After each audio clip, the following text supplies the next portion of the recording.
Hello, Juliette Allais. Thank you so much for accepting this interview. It's a pleasure to discuss here as we are live from the Salon Zen of Paris to discuss with you of psycho-genealogy, which is a term that doesn't exist in English, but that we can translate as the heritage of our social background. How would you explain this? I'd say it's the heritage of our ancestors going back to the fourth generation. What we study, what we analyze is how the history of our ancestors is still influencing us today.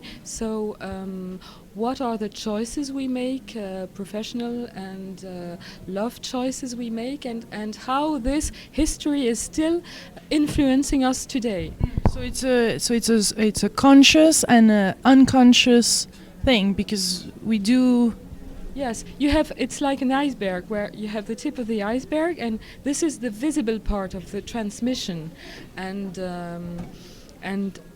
you also have the invisible, unconscious part of the family dynamics, which we could say that it shapes us into doing things which we don't know about. So we can, for example, we can choose a certain style of life because we are still influenced by this heritage. So we're not really free, we're actually prisoners of that past. Yes, we could say that, although the term prisoner might be a little bit hard, but in fact we are free, but not as free as we think we are, because we are still determined. Do you say that in English? Determined by the lives and success, and also the failures of people in our genealogical tree. So that's applicable for professional, for the love relationships. For example, if there is some kind of betrayal from generation to generation, it actually proves us that clearly there's something going on in our family. So, and then we lock ourselves in that scenario. Yeah, that's exactly this. We can tend to repeat things that has been going on in the past, that our parents and grandparents have been living, and without knowing it at all.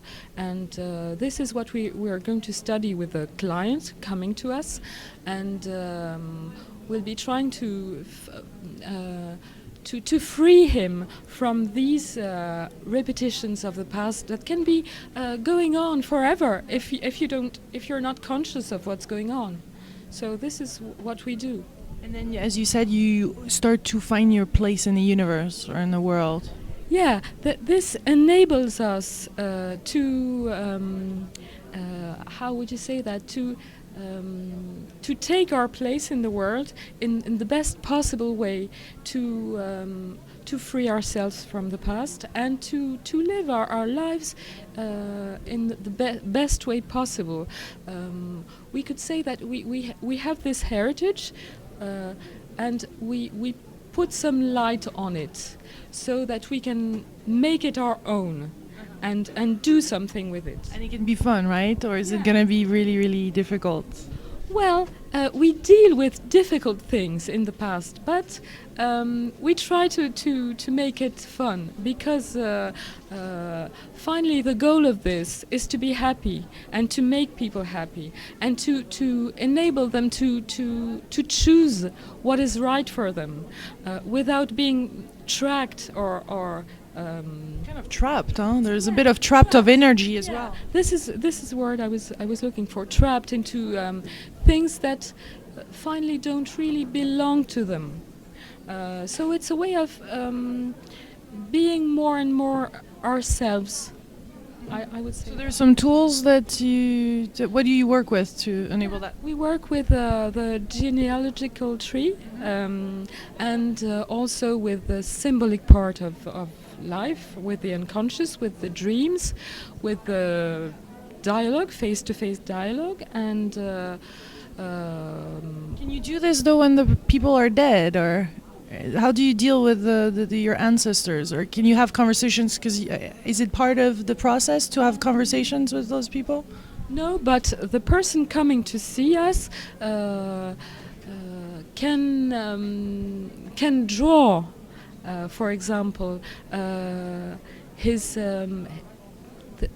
some dead people and see what is their image of these dead ancestors, and how does the person deal with that, and in what kind of loyalty, you say that in English, she can be trapped in certain loyalties, repeating some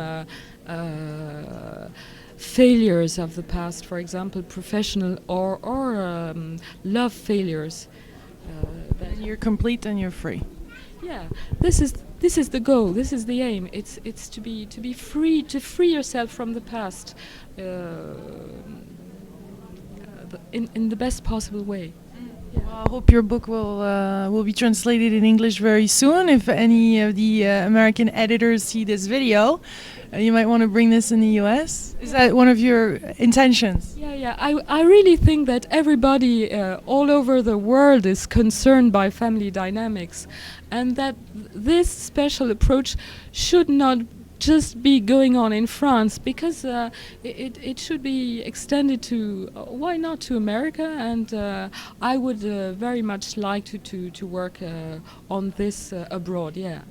Yeah, so we can make a special call. Maybe there's actually some other people doing this around the world that you can connect with. Yeah, I would love to know some people working with this abroad, because I personally I'm not aware at all of what's going on in this field, but it would be great to extend in the future. Yeah, I'd love that. And is that even more so important these days with how life is going on, to anchor ourselves in the past but not be be trapped in it? Yeah, because I think that people today really have a hard time finding their place in the world. It's more and more difficult, and this concerns really everybody in France, but everywhere as well. So life needs to be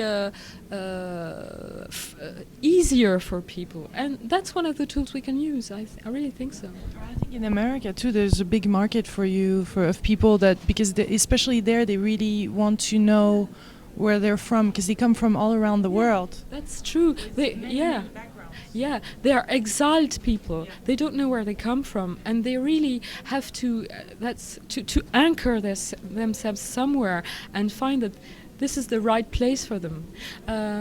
I think finding your real place in the world is something that we really have to work on, because it's a complex matter, really. It's not so simple, and when you don't feel that you have roots or not good roots, then it's really difficult to be uprooted, because then you can't live your life properly.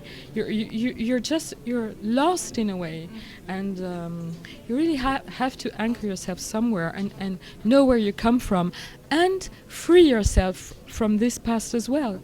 So there's a lot to do, I think. Very interesting, Juliette. Thank you so much. Thanks very much. Thanks very much.